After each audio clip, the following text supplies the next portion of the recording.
আমি রাষ্ট্রপতি হিসাবে কি বক্তব্য দেব জানি না। কোথায় কোনো ভুল হয়ে গেলে আপনারা ক্ষমা করবেন। আমি আপনাদের কাছে ক্ষমা প্রার্থী। সত্য কথা বলতে আমি তখন আপনাদের কাছে স্বীকার করি আমি ইনফেরিটি কমপ্লেক্সে ভুগতেছিলাম। আজকের এই অনুষ্ঠানে বলতে গেলে প্রথমেই বলতে হয় যে আমি আসলে একেবারেই বিব্রতকর অবস্থায় ছিলাম। সত্য কথা বলতে সম্মানিত প্রধান বিচারপতি, ওনার সঙ্গে তো দীর্ঘদিন পূর্বে থেকে পরিচয়। উনি যখন মাঝে মাঝে এই কিছুদিন বঙ্গভবনে গেছেন, দেখা হয়েছে, আমাকে কয়েকবার উনি বললেন যে আপনাকে বাংলাদেশ সুপ্রিম কোর্ট দিবস 2023 18 তারিখে আপনাকে আমরা চাই।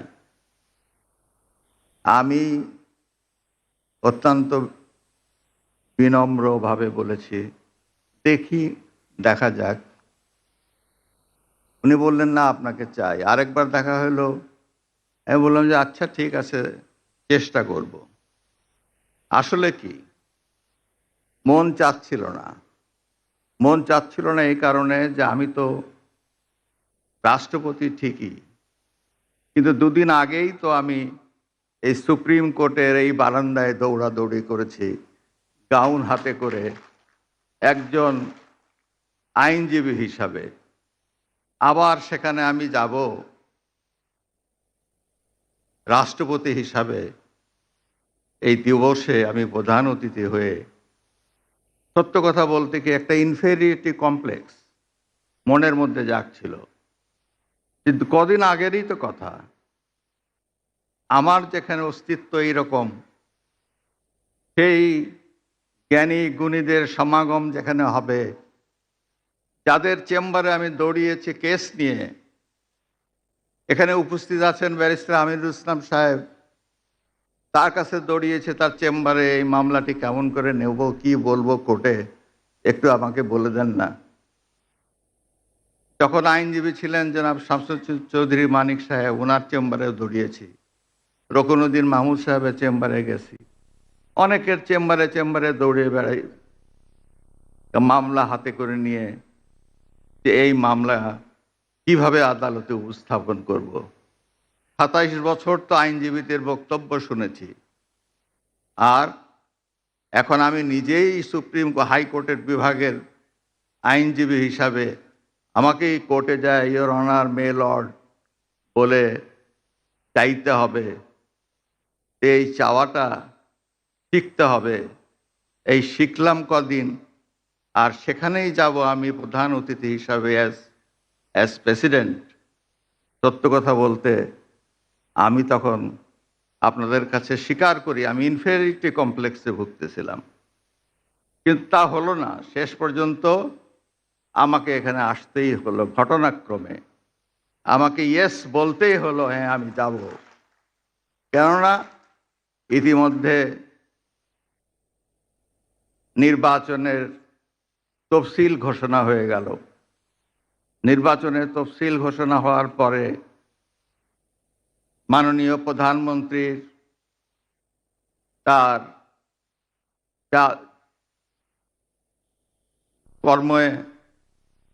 কর্মপদ্ধতিতে কিছুটা সীমারেখা চলে আসে। আমি ভেবেছিলাম যে গতবার যখন মাননীয় প্রধানমন্ত্রী এখানে বিশেষ অতিথি হিসাবে এসেছিলেন, প্রধান অতিথি হিসাবে এসেছিলেন, এবার তিনিই আসবেন শেষ পর্যন্ত। আমি না বলতে বলতে হয়তো মাননীয় প্রধান বিচারপতি তাকে অনুরোধ করবেন, তিনি আসবেন। কিন্তু রাজনৈতিক সীমাবদ্ধতার কারণে তিনি আসতে পারেন নাই, বা তার আসার মতো সুযোগ ছিল না। শেষ পর্যন্ত এটা আমার ঘাড়েই এসে পড়ল। আমি আপনাদের মাঝে এসে উপস্থিত হলাম। আপনারা ক্ষমা করবেন। আপনারা সকলেই জ্ঞান গর্ব। আপনাদের সামনে আমি রাষ্ট্রপতি হিসাবে কি বক্তব্য দেব জানি না। কোথায় কোনো ভুল হয়ে গেলে আপনারা ক্ষমা করবেন।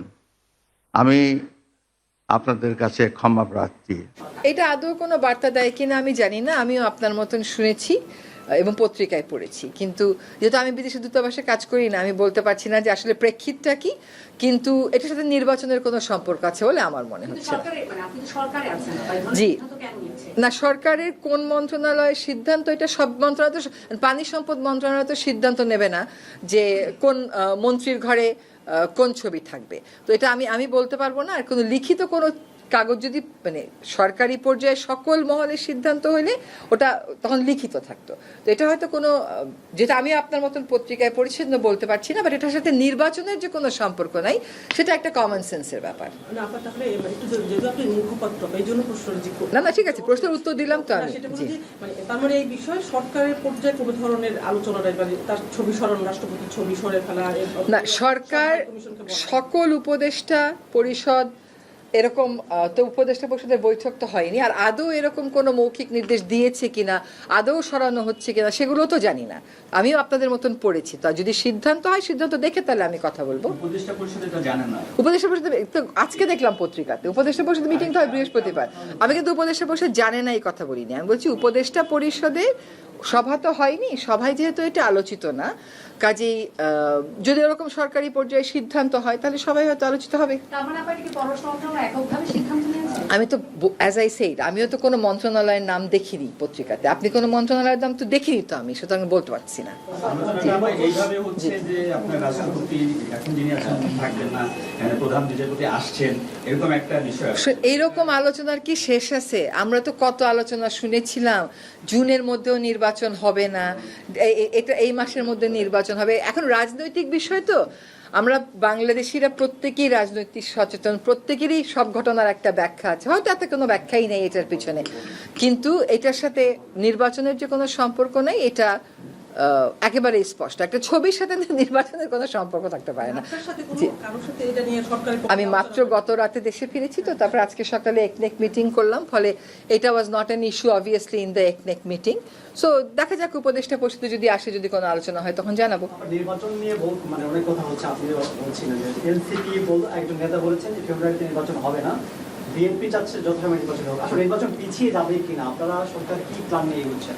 সরকারের প্ল্যান তো সরকার প্রধান উপদেষ্টা মহোদয় নিজে ক্লিয়ার করেছেন। এরপরে বিভিন্ন রাজনৈতিক দলের তাদের নিজস্ব হিসাব নিকাশ আছে, তাদের নিজস্ব রাজনীতি আছে।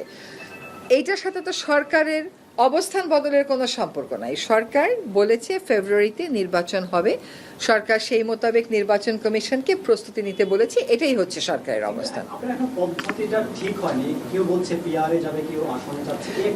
সেইগুলো হচ্ছে ঐক্যমত কমিশন এগুলো নিয়ে ডিল করছে। এখনো পর্যন্ত নির্বাচন ফেব্রুয়ারির প্রথমার্ধে হওয়ার জন্য নির্বাচন কমিশনকে বলা হয়েছে এবং ফেব্রুয়ারিতে নির্বাচন হবে। যদি যে সিদ্ধান্ত দেবে পিআর বা আসন ভিত্তিক, সেটা যদি সরকার না মানে বা সরকার সে অনুযায়ী কাজ করবে না, ঐক্যমত কমিশন তো বলেনি যে তার সিদ্ধান্ত সবাইকে মানতে হবে, শুধু দেখিয়ে দিচ্ছে যে কোন কোন সিদ্ধান্ত ঐক্যমত হচ্ছে, কোন কোন সিদ্ধান্তে ধরেন 1/3 রাজনৈতিক দল একদিকে, 2/3 একদিকে, বা 2/3 একদিকে, 1/3 আরেকদিকে, এরকম তো বলা হচ্ছে। ঐক্যমত কমিশনের সিদ্ধান্ত যেখানে ঐক্যমত নাই, সেখানে এর মধ্যে আবার ঐক্যমত হয়ে যাবে কিনা সেগুলো তো আমরা বলতে পারি না। তাদের সিদ্ধান্ত সরকার সে অনুযায়ী, ধরেন যে ঐক্যমতের সিদ্ধান্তের কমিশন সিদ্ধান্ত দিল যে এইভাবে হবে, সরকার কি সেটা ইমপ্লিমেন্ট করবে না? সরকার না এই যদি এগুলা নিয়ে চিন্তা করতেছে না, সরকার একটা সিদ্ধান্ত দিয়েছে চিন্তা করে, একদম সবার সাথে কথা বলে, রাজনৈতিক দলগুলোর সাথে কথা বলেছে, উপদেষ্টা পরিষদে কথা হয়েছে। সরকার আগে থেকেই বলে দিয়েছিল যে আমরা ডিসেম্বর থেকে জুনের মধ্যে দেব, সেই মোতাবেক সরকার ফেব্রুয়ারি বলেছে, এটা ফেব্রুয়ারিতে। তারপরে যার যার রাজনৈতিক অবস্থান থেকে শেষে কথা বলছে। প্রধান উপদেষ্টা যখন একদম বলে যে ফেব্রুয়ারিতে নির্বাচন, এটা প্রধান, সেক্ষেত্রে এই দলের এনসিপি নতুন দল এবং এটা নিয়ে একটা কথাও আছে, এই রাজনৈতিক দল নিয়ে যে কিংস পার্টি বলা হয় নানানভাবে, যে ছাত্ররা গিয়ে এটা করেছে, তারা যখন এটা বলে এটা কি রাষ্ট্র মানে ফেব্রুয়ারিতে নির্বাচন হবে না এরকম কি? শোনেন, তারা যখন আপনি রাজনীতি করেন, রাজনীতির মাঠে আপনার তো প্রতিপক্ষ থাকে, আপনার প্রতিপক্ষ আপনাকে কি নামে ডাকলো সেটাই কি আপনার আসল নাম হয়ে যায়? এনসিপির নাম এনসিপি, এটাকে কিংস পার্টি হিসেবে কে স্বীকৃতি দিচ্ছে? তার রাজনৈতিক প্রতিপক্ষ তাকে হয়তো কিংস পার্টি ডাকছে, কিন্তু আমাদের এখানে আমরা যারা উপদেষ্টা পরিষদে আছি তাদের সাথে এই পার্টির আসলে কোনো রকমেরই কোনো সম্পর্ক নেই। কখনো কখনো আমরা শুনি যে আমরা বড় রাজনৈতিক একটা দলের কথা শুনেই সব করে ফেলতেছি, আবার শুনি আমরা কিংস পার্টির কথা শুনেই সব করে ফেলতেছি, আবার শুনি আমরা ইসলামী পার্টির কথা শুনেই সব কিছু করে ফেলতেছি। যে যার রাজনৈতিক অবস্থান থেকেই কথা বলে, কিন্তু সরকারের মতন আলাপ আলোচনা করেই সিদ্ধান্ত নেয়।